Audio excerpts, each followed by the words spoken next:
ইরানের সবচেয়ে শক্তিশালী অস্ত্র কোনটা জানেন? তাদের পারমাণবিক কর্মসূচি।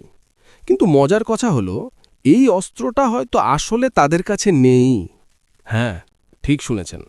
তাদের কাছে পারমাণবিক বোমা আছে কি নেই সেটা কেউ জানে না। কিন্তু শুধু এই বোমা বানানোর সম্ভাবনাটাই যথেষ্ট। এই একটা হুমকি আমেরিকা, রাশিয়া, চীন সব্বাইকে বাধ্য করেছে ইরানের সাথে এক টেবিলে বসতে।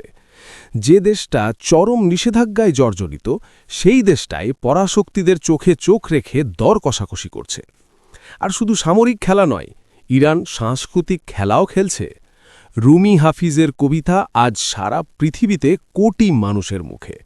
নওরোজ উদযাপন করে ৩০ কোটি মানুষ, যাদের অনেকে ইরানের রাজনৈতিক শত্রু দেশের নাগরিক। এটাই সেই সফট পাওয়ার, যার বীজ সাইরাস দ্য গ্রেট ২৫০০ বছর আগে বুনে গিয়েছিলেন।